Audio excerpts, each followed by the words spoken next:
Tadi saya menyinggung sedikit masalah dolim. Ini kedoliman sangat merajalela. Sangat merajalela. Padahal doa al-mazlum ini mustajab. Doa orang yang didolimi itu kabul walaupun dia bukan Islam.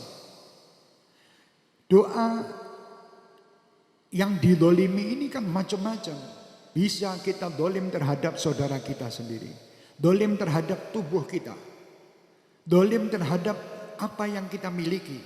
Dolim terhadap masyarakat. Dolim terhadap keadaan binatang. Terhadap hutan, tanaman dan sebagainya. Ini dolim kebanyakan. Dolim terhadap diri itu bagaimana? Rabbana dolamna anfusana. Ya Allah, saya telah berbuat dolim terhadap diri saya. Apa dolim yang bagaimana? Tangan yang mestinya dipakai untuk di jalan yang benar, kita pakai untuk jalan yang tidak baik. Mencuri atau mengambil sesuatu yang bukan haknya. Dolim terhadap mata, memandang sesuatu yang tidak diridhoi oleh Allah. Dolim terhadap lisan, tidak mengucapkan dzikrullah atau mengucapkan sesuatu yang baik, tapi justru kita pakai untuk menggunjing orang, untuk mencaci orang, untuk mencari kesalahan orang. Terus ini memberitakan semua kejelekan orang. Ini dolim. Makanya tubuh ini selalu kita dolimi. Akhirnya tubuh ini nanti kasihan. Di akhirat masuk ke neraka dikarenakan apa? Perbuatan dolim kita. Jangan sampai tubuh ini terdolimi. Makanya dengan doa Rabbana zalamna anfusana wa illam taghfir lana wa tarhamna lanakunanna minal khasirin. Kalau engkau ya Allah tidak merahmati kami, tidak mengampuni kami, saya akan menjadi orang-orang yang merugi. Rugi gimana? Tubuh ini yang mestinya nikmat di surga jadi di neraka. Tubuh ini yang tadinya merasa nikmat di dunia ini, orang yang dalam keadaan tidak dolim, orang yang berbuat baik itu dia hidupnya nikmat. Tapi yang dolim ya sengsara terus dia buat dolim. Sampai-sampai ya kalau kita lihat kejadian ini kejadian yang luar biasa. Kedoliman merajalela di mana-mana. Ayo kita berhentikan kedoliman ini. Sampai Rasulullah SAW mengatakan, bantulah saudara kamu yang didolimi dan yang mendolimi.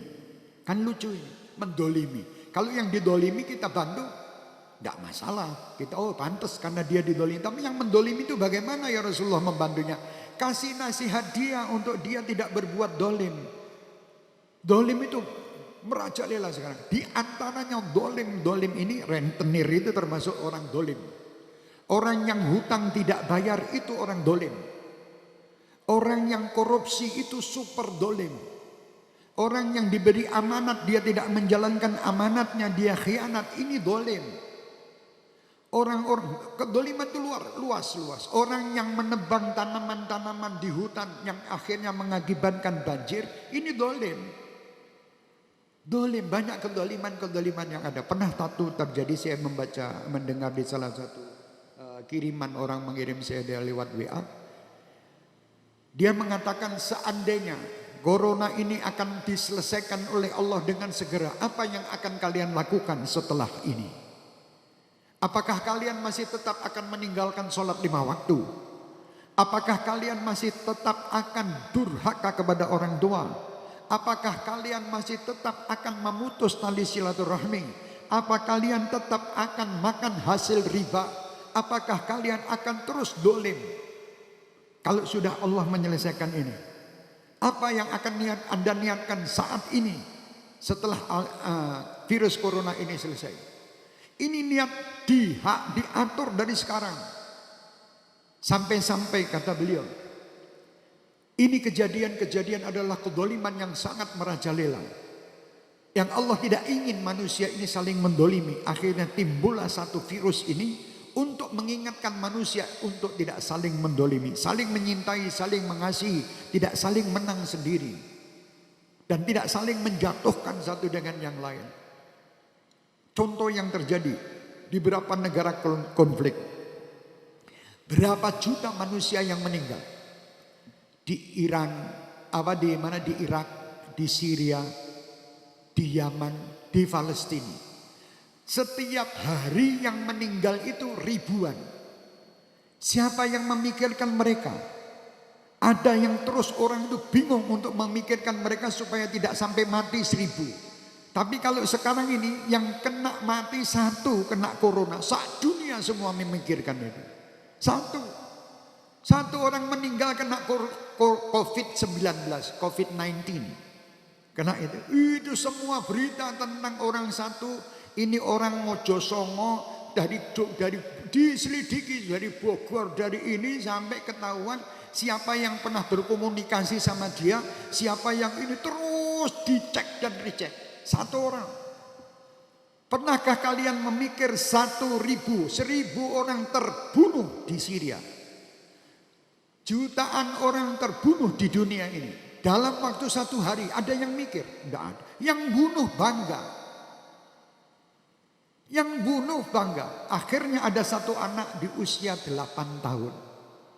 Dia telah terkena istilahnya serpihan bom. Dari bangunan-bangunan yang itu. Kena bom itu. Ayah dan ibunya telah meninggal di depannya. Anak ini usia 8 tahun. Cerita Ustadz tadi. Si anak ini teriak-teriak, dia dalam keadaan kesakitan. Dan dia mengatakan, wahai orang-orang yang dolim. Kalian dolim, kalian adalah saudara-saudara saya, kalian membunuh ayah saya. Ini 8 tahun ini. Kalian membunuh ayah saya, kalian membunuh ibu saya. Dan saat ini saya akan dalam keadaan sakaratul maut, akan meninggal. Saya tidak merasa sakit tentang atas meninggal saya. Saya yang tidak terima atas kedoliman kalian. Ingat, sepeninggal saya akan lapor kepada Allah karena kalian semua adalah orang-orang yang dolim. Usia 8 tahun. Coba ini dibayangkan. Kalau kita ini itu anak kita yang membunuh saudara kita juga. Coba yang terjadi di Syria, di Irak, di Palestina. Ini pembunuhan, pembantaian yang luar biasa. Siapa yang memikirkan mereka? Sedikit orang yang memikirkan.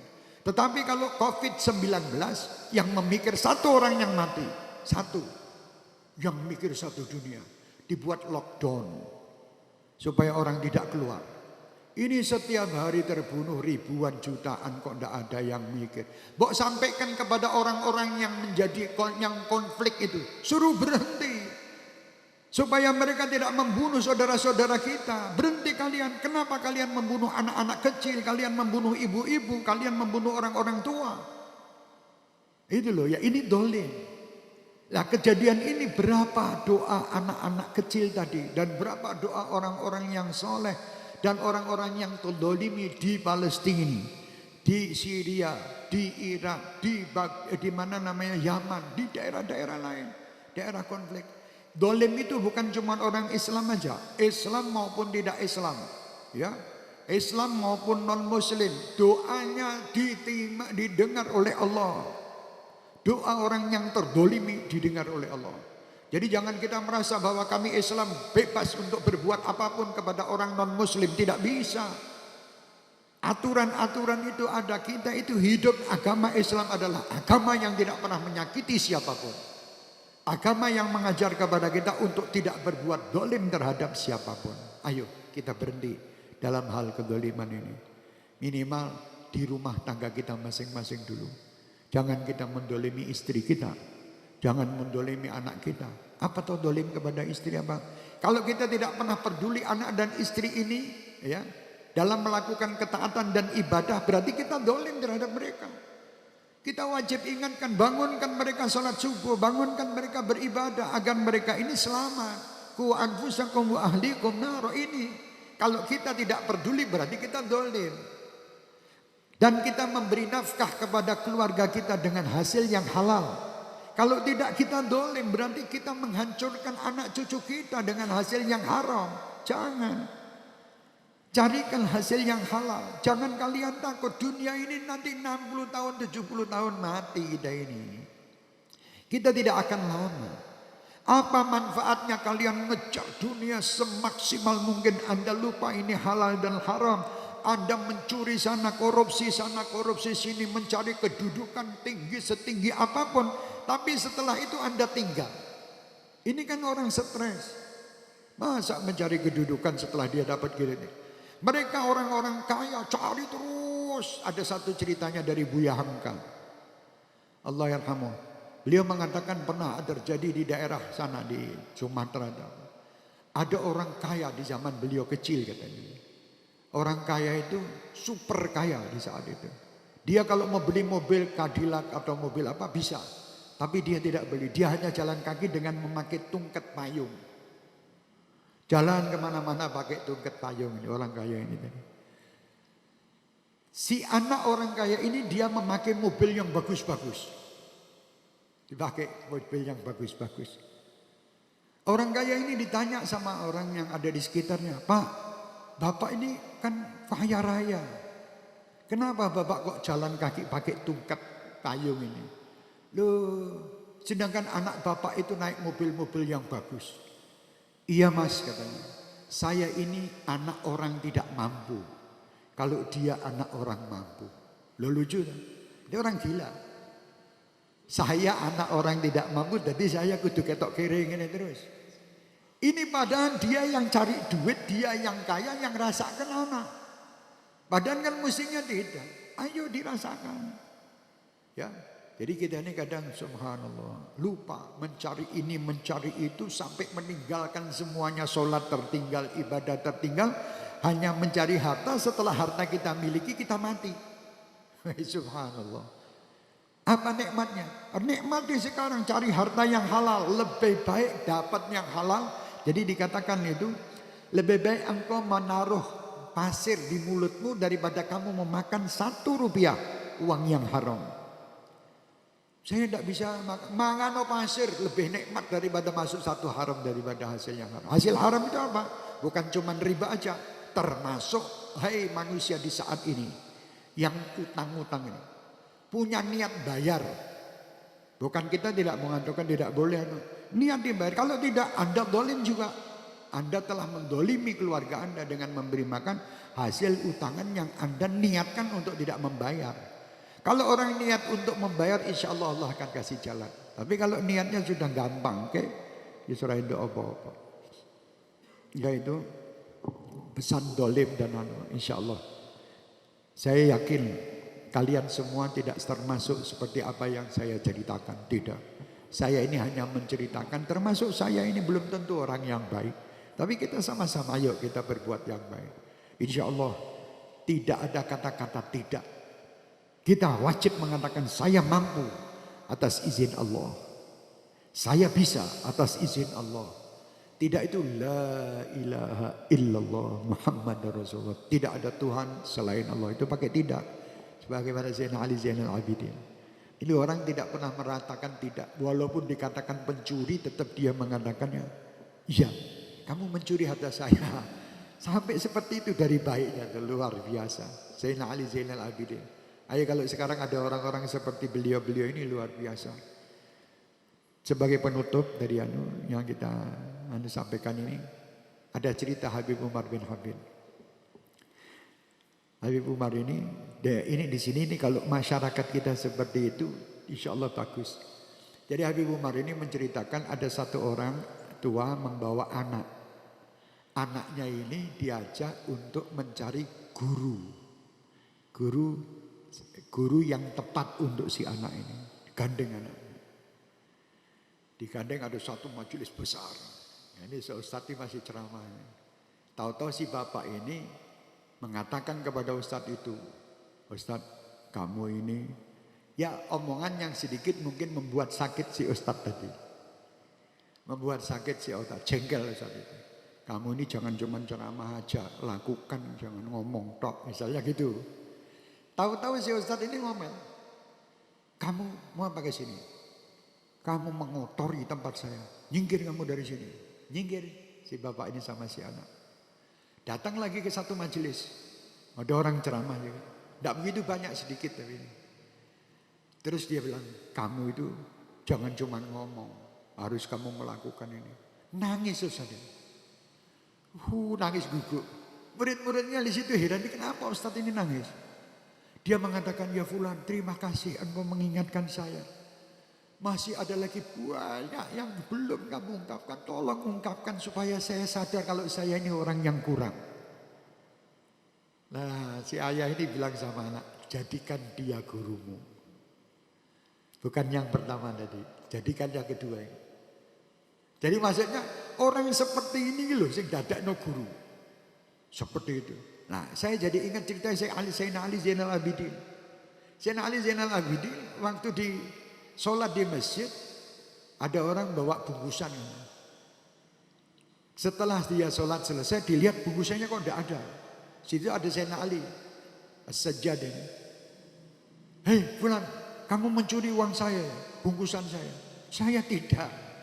Wayal tetap pokoknya kamu yang mencuri. Ditanya kamu punya uang berapa di situ, ada apa? Ada uangnya berapa? 1.000 misalnya, 1.000 keping emas atau 1.000 dirham. Oh ya siap. Pulang ini diduding-duding pencuri loh. Ditunjuk-tunjuk gitu pencuri. Ini cucu Rasulullah. Akhirnya dia pulang sampai rumah diambilkan uang sesuai dengan apa yang dia ucapkan. Ini uang kamu. Ya gitu, maling tak resik. Dipisui malah seneng. Malah guyu istilahnya, terima kasih sebetulnya yang masih di dalam yang rahasia yang kamu elek-elek ini tadi. Masih lebih banyak. Keluar lagi tak kayak duit. Sampai seperti itu, keluarkan semua kejelekan saya ini supaya saya tahu bahwa saya banyak jelek. Daripada saya bayar orang ini, kamu ini tak bayarnya. Ini sulit mencari orang yang tolong bongkarkan kejelekan saya tak bayar. Mulai ada. Malah dicoba sandal kuampleng. Jadi Sayyidina Ali Zainal Abidin bayar orang untuk membongkar kejelekannya. Padahal dia tidak jelek. Tidak ada kejelekan. Setelah orang ini pulang sampai rumah ternyata bungkusannya ada di rumahnya. Kaget, astagfirullah, saya ini tadi menghina orang itu. Saya sudah suudzon sama orang itu, menyangka dia mencuri. Dikembalikan. Berangkat ke rumah Sayyidina Ali. Kata pintu, assalamualaikum, maaf tadi saya ini menyangka Anda begini. Ternyata ada di rumah saya. Akhirnya mau dikembalikan. Kata Sayyidina Ali, tidak. Ahli baitir Rasul itu keturunan Rasulullah, ya cucu Rasulullah, kalau sudah memberi tidak diminta kembali. PN. Ya. Subhanallah. Aku nek iso tak maling terus wae nggone Sayyidina Ali ya. Tiap hari tak sangkanya pencuri biar dapat macam-macam. Ini orang-orang soleh. Kalau orang-orang seperti ini ada di Indonesia, corona cepat nyingkir. Orang satu itu aja ndonga cek langsung. Tapi saya yakin di Indonesia ada, cuman tidak tampak ya. Karena mata saya yang rabun, yang banyak belek ini. Seperti Imam Syafi'i. Imam Syafi'i waktu dikatakan engkau ini begini, engkau begitu, Imam Syafi'i mengatakan, ya Allah, laporannya sama Allah. Seandainya ucapan orang ini benar, berarti saya banyak salah, ampunilah saya. Seandainya ucapan orang itu salah, berarti dia salah, ampuni dosanya. Selesai. Di situ tidak ada, wah ini menghina saya, berarti dia nama baik saya. Nama baik itu apa? Pencemaran nama baik orang. Jadi lapornya hanya sama Allah dan Rasulnya.